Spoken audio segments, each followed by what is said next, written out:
AFC women's Asian Cup বাছাইয়ে FIFA র্যাঙ্কিংয়ে ৭৩ ধাপ এগিয়ে থাকা মায়ানমারকে হারিয়ে দিয়েছে বাংলাদেশ। বুধবার ইয়াঙ্গুনের থুয়ান্না স্টেডিয়ামে স্বাগতিকদের বিপক্ষে ২-১ গোলে জয় তুলে নিয়েছেন লাল সবুজের মেয়েরা। এই জয়ে চূড়ান্ত পর্বে খেলার পথে অনেকটা এগিয়ে গেল পিটার বাটলারের শিষ্যরা। বাংলাদেশের পক্ষে ২টি গোলই করেছেন ঋতুপর্ণা চাকমা।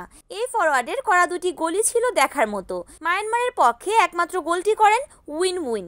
এই ম্যাচের আগে সি গ্রুপের শীর্ষে ছিল মায়ানমার। এক ম্যাচ খেলে একটি করে জয়ের সামনে ৩ পয়েন্ট হলেও গোল ব্যবধানে পিছিয়ে থাকায় দ্বিতীয় স্থানে ছিল বাংলাদেশ। তবে মায়ানমারকে হারানোয় বাংলাদেশ উঠে এসেছে শীর্ষে। র্যাঙ্কিংয়ে বাংলাদেশের অবস্থান ১২৮। মায়ানমার আছে ৫৫তম স্থানে। র্যাঙ্কিংয়ে ৩৬ ধাপ এগিয়ে থাকা বাহরাইনকে ৭-০ গোলে উড়িয়ে প্রতিযোগিতা শুরু করে বাংলাদেশ। মায়ানমার নিজেদের প্রথম ম্যাচে তুর্কমেনিস্তানকে হারায় ৮-০ গোলে। আজ দিনের দ্বিতীয় ম্যাচে বাহরাইন ও তুর্কমেনিস্তান মুখোমুখি হবে। এই দুই দল এখনো পয়েন্টের খাতা খুলতে পারেনি। এ বাছাই পর্বে প্রতিটি গ্রুপের সেরা দল ২০২৬ সালে অস্ট্রেলিয়া হতে যাওয়া এশিয়ান কাপের ছাড়পত্র পাবে। প্রথম ২ ম্যাচ জেতায় বাংলাদেশ সেই পথে এখন অনেকটাই এগিয়ে। আগামী ৫ জুলাই গ্রুপে নিজেদের শেষ ম্যাচ তুর্কমেনিস্তানের বিপক্ষে লড়বে বাংলাদেশ।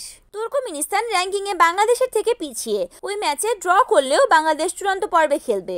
এদিন ম্যাচের ১৯ মিনিটে দলকে প্রথম এগিয়ে নেন ঋতুপর্ণা। ৭২ মিনিটে আবারও বা পায়ের কারিকুরিতে ব্যবধান দ্বিগুণ করেন। একেবারে শেষ দিকে মায়ানমার ব্যবধানে কমানো গোলটি পায়। ডেস্ক নিউজ, অরণি আক্তার, এনএন টিভি।